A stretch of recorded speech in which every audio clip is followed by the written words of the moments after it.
합니다. 신약 187년 준비입니다. 사도행전 2장 2절부터 4절까지 말씀, 우리 한 목소리를 같이 합독하도록 하시겠습니다. 호련히 하늘로부터 급하고 강한 바람 같은 소리가 있어 그들이 앉은 온 집에 가득하며 마치 불의 혀처럼 갈라지는 것들이 그들에게 보여 각 사람 위에 하나씩 임하여 있더니 그들이 다 성령의 충만함을 받고 성령이 말하게 하심을 따라 다른 언어들로 말하기를 시작하니라. 아멘. 할렐루야. 오늘도 거룩한 주일을 맞이하며 하나님을 예배하기 위해서 주님의 전으로 나오신 여러분을 주님의 이름으로 환영하고 축복합니다. 오늘은 성령 강림 주일입니다. 그리고 성례전이 진행됩니다. 바라옵기는 주님의 성령이 메마른 심령 위에 성령의 담비와 같이 내려주셔서 늘 성령 충만하고 은혜 충만한 복된 믿음과 삶이 되시기를 예수님의 이름으로 간절히 축원합니다. 오늘 이 시간에는 이렇게 한번 따라 하시겠습니다. 앞뒤 자분들에게 말씀하십시오. 성령님의 충만한 은혜가 당신에게 있기를 바랍니다. 충만한 은혜가 당신에게 있기를 바랍니다. 또 한 번 더 하겠습니다. 성령님의 역사와 능력이 당신에게 있기를 바랍니다. 할렐루야. 오늘 이 시간에도 하나님께서 여러분에게 은혜 주시기를 간절히 소망합니다. 오늘 이 시간에는 성령의 바람과 불이라는 제목으로 잠시 하나님 말씀을 나누도록 하겠습니다. 초대교회 역사는 성령의 역사입니다. 믿으십니까? 소리 보소. 조금만 더 크게 하죠. 이 강력한 초대교회의 성령의 역사인데 우리가 이게 살살 라면으로 하면 역사가 일어나지 않습니다. 그래서 사실 보면은요, 우리 교회가 72주년 됐지 않습니까? 72주년 된 것도 보면은 믿음의 선배들이 열심히 시대마다 역사마다 열심히 수고하신 부분도 있겠지만, 그러나 가장 중요한 것은 성령님께서 순간순간 도와주시고 역사해야 되는 거예요. 교회가 우리가 그냥 되는 것 같지만 이 성령의 뜨거운 역사가 있을 때마다 부흥의 역사가 일어났거든요. 그리고 우리 교회도 돌아보면은 위기 순간이 왜 없었겠습니까? 어느 교회든 이 위기의 순간이 있는 교회들이 있고 더 흥한 교회가 있고 또 오히려 역행하는 교회도 있지 않습니까? 근데 이 보면은 이 성령님의 역사하심이 있었다는 것입니다. 그래서 초대교회도 성령의 역사 믿으십니까? 예, 예수님께서 부활 승천하신 후에 예수님께서는 우리에게 진리의 영이신 이 보혜사 성령님을 보내주시고 또 우리들을 인도하시겠다라고 말씀을 하셨습니다. 그래서 보혜사 성령님은 우리들에게 진리가 되셔서 주님 다시 오시는 그날까지 우리와 함께 하시고 또 우리의 눈을 밝히시며 하나님의 자녀로 살아가는 데 중요한 중재자의 역할을 하십니다. 그런 면에서 오늘 본문의 말씀은 초대교회의 태동과 역사가 바로 성령의 강력한 권능과 능력 아래에서 시작되었음을 잘 보여주는 내용을 담고 있습니다. 그래서 유명한 19세기 영국의 청교도 목회자이자 또 유명한 설교자인 찰스 스펄전 목사님은 성령 없이 수년간 설교하는 것보다 그저 몇 단어라 할지라도 성령의 능력 가운데에서 말하는 것이 훨씬 낫다라고 이렇게 설명하면서 초대교회에 임하셨던 성령의 능력과 역사는 오늘날에도 여전히 유효하며 참된 설교와 참된 교회를 위해서는 성령의 능력과 역사가 너무나도 핵심적이로 중요하다는 사실을 강조하였습니다. 그렇기에 오늘 이 시간에는 성령의 역사함과 능력에는 크게 두 가지 큰 상징이 있는데 이 부분을 잠시 살펴보고 또 간략히 말씀을 좀 정리하도록 하겠습니다. 성령의 첫 번째 상징은 바람입니다. 이것은 신성의 상징이죠. 예를 들면 구약 성경에서 하나님께서는 종종 숨이나 바람을 통해서 자신을 계시하셨습니다. 그래서 참고로 히브리어 바람과 이 영이라는 단어는 이 루아흐라고 해서 같은 단어로 사용되고 있고 또 번역을 해도 이게 바람, 영이라는 이 똑같은 의미로 해석이 됩니다. 헬라어도 그런데요, 푸뉴마 한번 들어보셨죠? 푸뉴마라고 하는데 이 부분도 그렇다는 것이지 같은 의미로서 사용이 된다는 것입니다. 아마 이 부분은 많은 번역가들이 이 두 단어를 같은 의미로 사용한 것이 무엇일까라고 할 때 이 바람과 영은 어떻게 보면 보이지 않는 영역이지 않습니까? 그리고 신비한 것이기 때문에 그렇게 공통적으로 이해를 하려고 번역을 했다고 볼 수가 있습니다. 그래서 많은 사람들은 바람을 영에 가장 가까운 것으로 생각하기도 했습니다. 예를 들면 우리가 잘 알고 있는 에스겔의 마른 뼈가 가득한 그 꼴짜기 환상의 내용 알고 계시죠? 그 마른 뼈들이 생명을 얻어 살아나기까지는 불었던 그 생기의 바람이 이 성령을 의미한다는 것을 우리는 모두 잘 알고 있습니다. 또한 구약 성경 욥기 38장 1절 말씀에 주목하시면 그때에 여호와께서 폭풍우 가운데서 욥에게 말씀하여 이르시되라고 설명하고 있는데, 여기서도 하나님은 자신을 계시하실 때에 폭풍우처럼 임하신다는 사실을 우리들에게 잘 가르쳐주고 있습니다. 그런 의미에서 오늘 본문 2절 말씀에서 오순절에 하늘로부터 급하고 강한 바람 같은 소리가 있었다라는 것은 이 하나님의 성령이 침묵 가운데서도 일하실 수가 있겠지만 이 구원의 역사를 베푸실 때는 종종 소리를 사용하신다는 것을 우리가 발견하게 됩니다. 그렇게 강한 바람과 두려움을 주는 이 소리는 그것이 하늘로부터 왔음을 명확하게 암시해 줍니다. 참고로 우리가 생각하는 강한 바람은 어떻습니까? 건물을 흔들리게 하고 작은 집들은 파괴할 수 있을 정도로 위력이 있죠. 또 모든 것을 날려버릴 정도의 파괴력을 가지고 있습니다. 가령 토네이도나 태풍 같은 것을 연상해 보면 이러한 현상들이 얼마나 무서운지를 깨닫게 됩니다. 하지만 이 성령의 바람은 그렇지가 않습니다. 이 신비한 바람은 제자들이 모여 있던 다락방을 가득 채웠지만 그 어떤 파괴도 없었습니다. 오히려 그들에게 복이 되었고 골짜기의 마른 뼈들이 살아나서 군대를 이룬 것처럼 오순절 마가의 다락방에서 일어난 성령의 역사는 잃어버린 그들에게 새로운 생기를 불어넣어 주었다는 것입니다.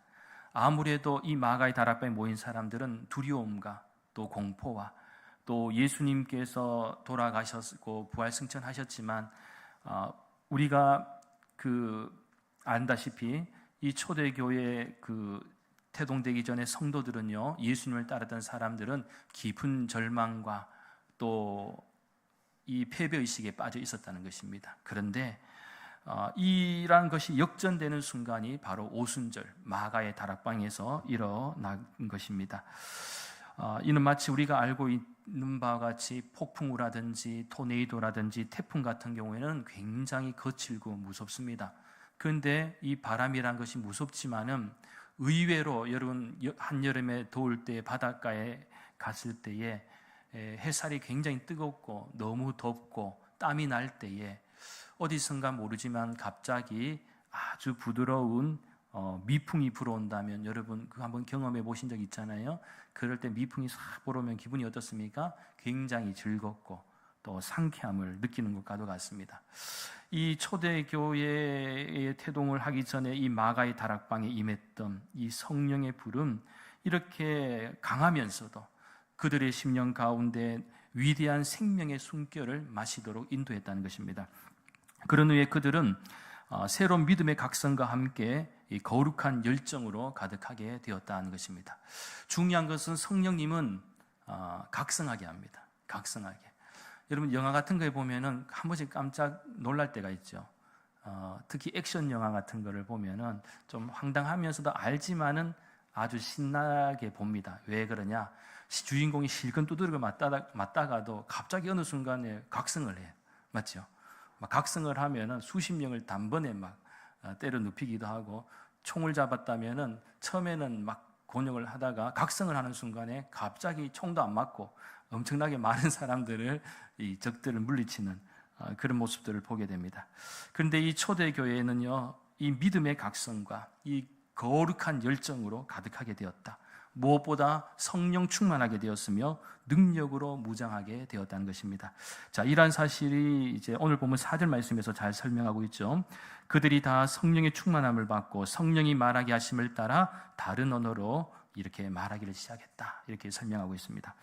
저는 이러한 성령의 충만한 역사가 우리 대구 난강교회와 모든 믿음의 가정들에게 있기를 간절히 소망합니다. 성령의 두 번째 상징은요, 불입니다. 오순절의 두 번째 상징은 불이었는데 이건 역시 자주 하나님의 상징으로 사용되었습니다. 예를 들면 아브라함은 불타는 횃불을 보았고 모세는 불타는 떨기나무를 보았습니다.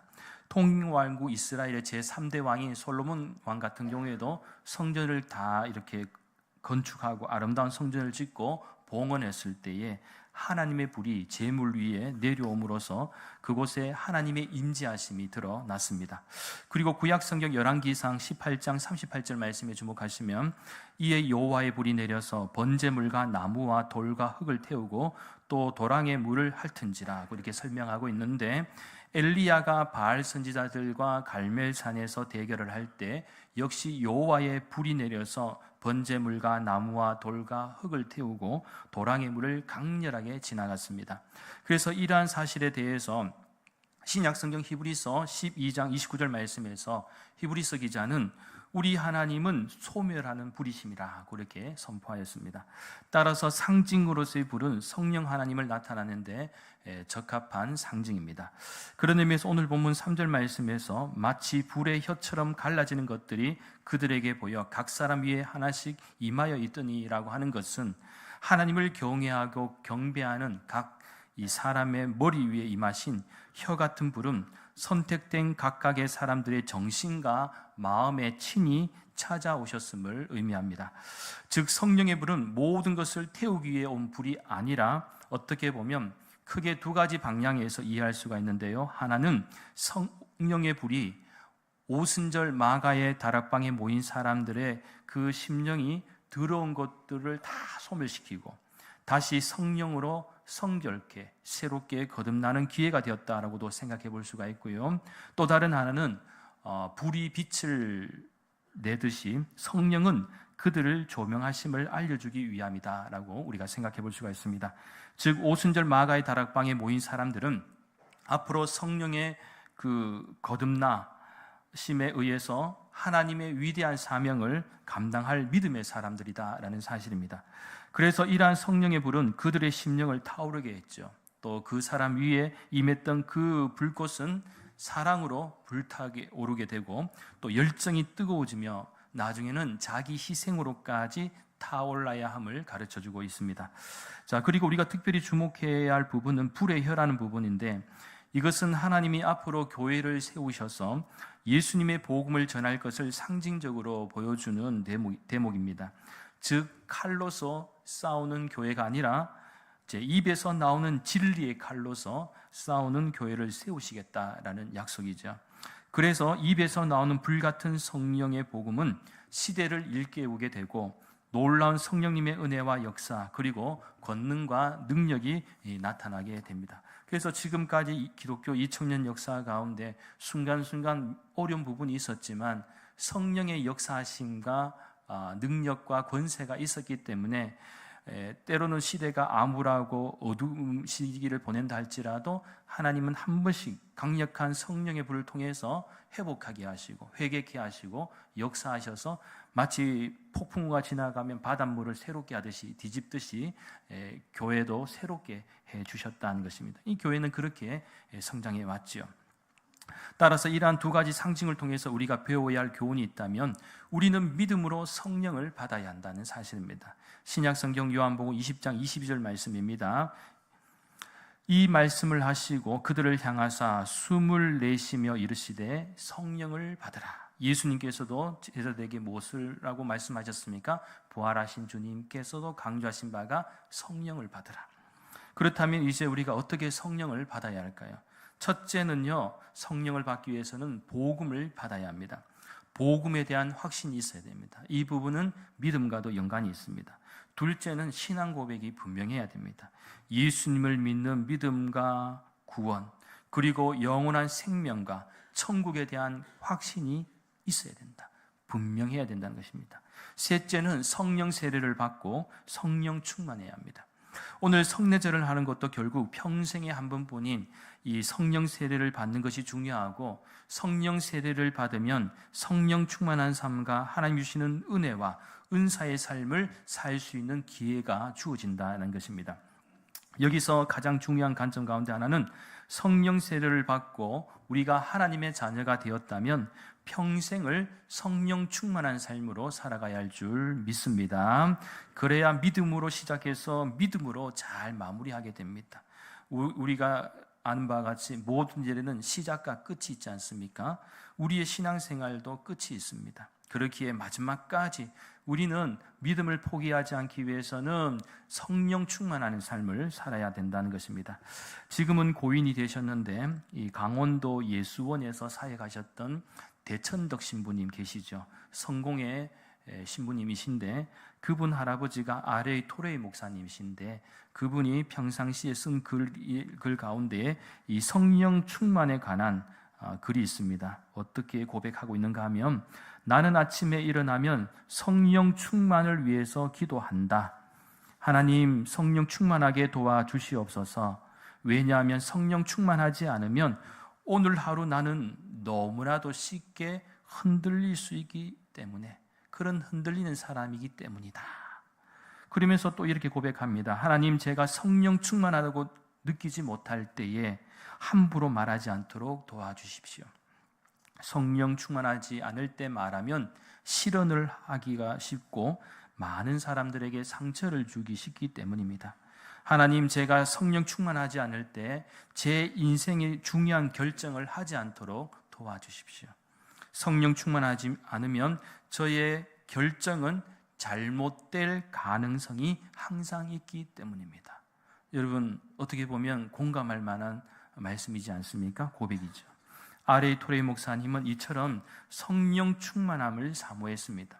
참고로 비슷한 예로 신약 성경 데살로니가 전서 5장 19절 말씀에서도 사도 바울은 성령을 소멸하지 말며라고 말씀하고 있는데 여기서 이 소멸한다는 것은 원어로 이해하면 불을 끄다라는 의미로 우리가 이해할 수가 있는데요.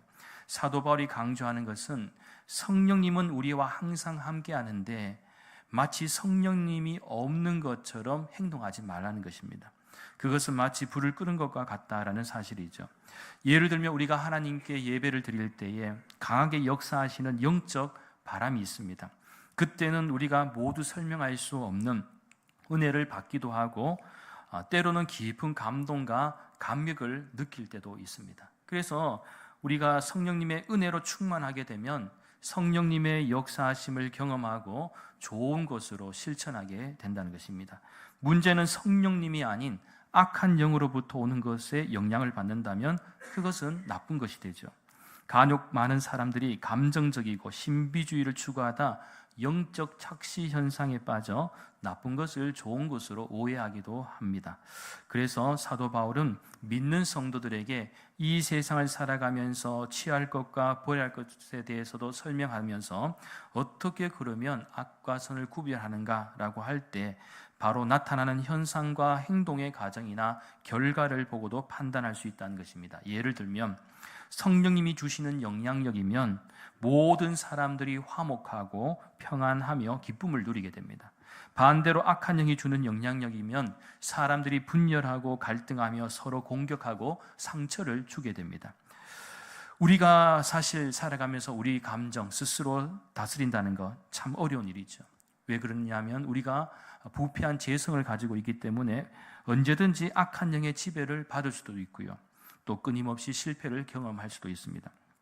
그래서 우리에게 무엇이 필요하나? 성령님이 필요하고 성령님의 지배를 받아야 되고 성령의 충만함이 있어야 된다는 것. 그래서 사모해야 됩니다. 성령님이 우리를 주관하시면 우리 안에 있는 이 복잡한 감정들 다스릴 수가 있습니다. 그리고 우리가 성령님께서 주시는 그 성령 충만함을 받기 위해서는 늘 말씀과 또 기도 가운데 우리의 영을 거룩하게 만들어 가야 하고 세상의 소리들로 내 심령을 채우는 것이 아니라 늘 하나님의 말씀으로 우리의 심령을 채워야 할 줄 믿습니다. 그리고 참고로 여기서 우리가 주의할 기도의 모습은 있는데요. 기도할 때 조금 주의해야 될 한 가지가 있는데 그게 뭐냐 하면은 이런 기도를 드리면은 좀 성령 충만할 수가 없습니다. 예를 들면은요, 과음하고 과식하면서 위를 보호해 달라는 기도 안 됩니다. 과로 하면서 건강 달라야 안 됩니다. 과속하면서 안전하게 해달라고 기도하면 안 됩니다. 160km 막 밟으면서 하나님 안전하게 해주십시오. 안 됩니다. 과소비하면서 부자 되게, 돈 펑펑 쓰면서 부자 되게 해달라. 절대 안 됩니다. 무엇을 말하느냐? 현실을 무시한 채 하나님께 요구하는 것은 무례하다. 현실을 부정한 채 기도하는 것은 절대로 성령 충만할 수 없다는 것입니다. 여러분, 이제 말씀을 정리합니다. 우리가 예수님을 믿게 되고 세례를 받고 하나님의 사람, 하나님의 자녀가 되었다는 것은 땅의 사람에서 하늘의 사람이 되었다는 것을 의미합니다. 여기서 중요한 것은 하늘의 사람이 되면 더 이상 땅의 것, 세상의 것으로 인해서 낙심하거나 절망하거나 좌절하지 않습니다. 만일 이러한 모습들이 계속해서 일어나고 있다면 우리가 성령님의 능력과 역사하심을 제한하고 있다는 것입니다. 그리고 성령 충만한 삶을 살아가고 있지 않다는 증거도 됩니다. 한번 생각해 보십시오. 말씀을 사모하지 않고 기도하지 않으면서 어떻게 성령 충만하시겠습니까? 아니, 어떻게 세상의 소리에 흔들리지 않겠습니까? 만일 여러분이 하나님의 소리가 아닌 세상의 소리에 더 큰 관심과 집중이 되어 있다면 여러분은 낙심하거나 좌절하거나 절망하게 되어 있습니다. 매 순간 흔들리게 되어 있습니다. 왜 그렇습니까? 하나님의 소리를 듣지 못하기 때문에 하나님의 능력과 역사하심도 깨달지 못한다라는 것입니다. 그러면 늘 우리의 심령은 부정적인 생각과 원망과 불평으로 가득할 것입니다. 사랑하는 여러분, 부탁을 드립니다.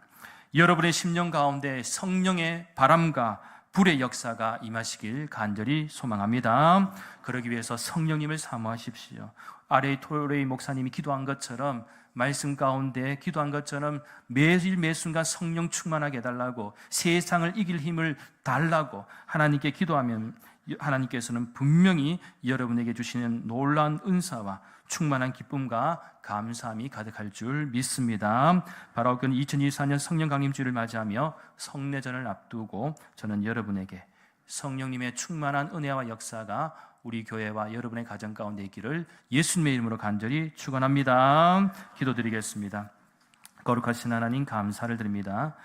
예수님께서 부활 승천하신 후 저희들에게 보혜사 성령님을 보내주시고 성령의 바람과 불을 통해 초대교회의 놀라운 권능과 역사가 일어났던 것처럼 오늘 저희들에게도 성령의 충만한 역사와 권능 그리고 능력으로 저희들에게 성령 충만한 삶으로 인도하여 주시옵소서. 그래서 복음에 합당한 삶을 살 뿐만 아니라 예수님을 믿고 구원받은 하나님의 자녀로서 마지막까지 믿음으로 승리하는 복된 인생 되게 역사하여 주시옵소서. 감사드리며 모든 말씀 거룩하신 예수님의 이름으로 간절히 기도하옵나이다. 아멘. 이제 이 시간에는요, 저희가